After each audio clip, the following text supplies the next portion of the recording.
မင်္ဂလာပါမနက်ဖြန်9ရက်သားသမီးများအတွက်တရက်တာဆောင်းရရှောင်းများကိုစတင်ပြောကြားပေးပါတော့မယ်တနင်္ဂနွေသားသမီးများအတွက်ယနေ့မှာတော့ရွှေကံငွေကံအလွန်ကောင်းတဲ့နေ့လေးဖြစ်ပါတယ်မိတ်ဆွေရင်းဆရာရင်းများနဲ့ပတ်သက်ပြီးတော့စိတ်ညစ်စရာစိတ်ရှုပ်စရာများကြုံတွေ့ရပါမယ်ချစ်သူစရာနေပြီးတော့သတင်းကောင်းများကြားရပါလိမ့်မယ်ဆွေမျိုးသားချင်းလက်အောက်ငယ်သားများနဲ့ပတ်သက်ပြီးတော့မင်္ဂလာသတင်းကြားရပါလိမ့်မယ်စီးမျက်စိဒုက္ခပေးတတ်ပါတယ်နှစ်လေးပါတဲ့ကဏ္ဍများအကျိုးပေးပြီးတော့ကံကောင်းတဲ့အရာတော့အဖြူရောင်ဖြစ်ပါတယ်ရေဒီအနေနဲ့ကတော့မိမိရန်ဖျက်မှာမွေးငါကတ်လို့ပူဇော်ပေးပါတနင်္လာသားသမီးများအတွက်ယနေ့မှာတော့စားစာတန်ဆက်ပစ္စည်းစက်တူရှယ်ယာကိစ္စများအတွက်စိတ်နှောက်ယှက်များဖြစ်ရပါမယ်အိမ်တွင်းရေးမှာစိတ်လိုမကျမှုတွေများနေပါလိမ့်မယ်ငွေကံကောင်းပါတယ်ဆွေမျိုးအပေါင်းအသင်းများရဲ့အကူအညီများရရှိပါလိမ့်မယ်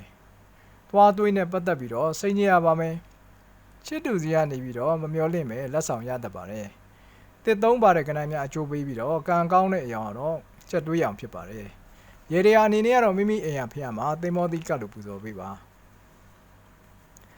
အင်္ဂါသားသမီးများတော့ယနေ့မှာတော့စိတ်ချမ်းသာစရာတွေအောင်မြင်မှုတွေကြည်နူးဝမ်းမြောက်စရာတွေနဲ့ကြုံတွေ့ရမယ့်နေ့မျိုးလေးဖြစ်ပါတယ်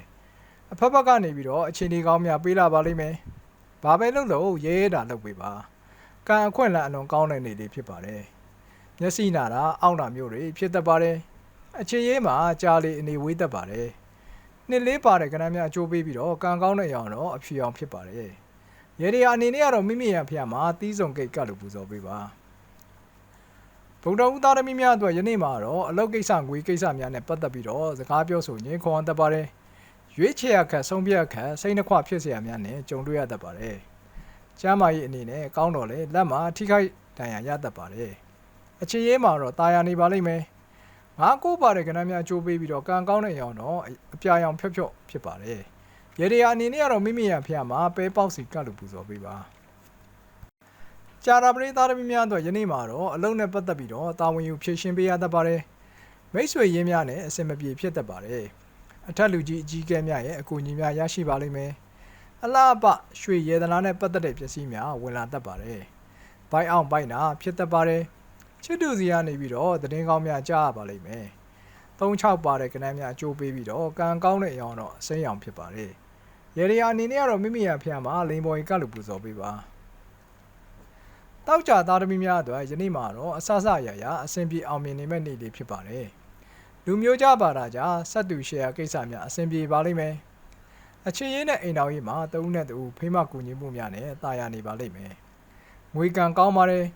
ခြေတော့မှာထိခိုက်ဒဏ်ရာရတတ်ပါတယ်တစ်သုံးပါတဲ့ကဏ္ဍများအကျိုးပေးပြီးတော့ကံကောင်းတဲ့ရောင်တော့အစိမ်းနုရောင်ဖြစ်ပါတယ်ရေဒီယာအနေနဲ့ကတော့မိမိရဖျက်မှာအုံဒီပါတယ်မို့ကတ်လို့ပူဇော်ပေးပါ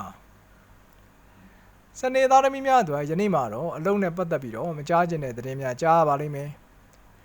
အောက်လက်ငယ်သားသမီးများအလောက်ကနေအိမ်ကနေထွက်သွားတတ်ပါတယ်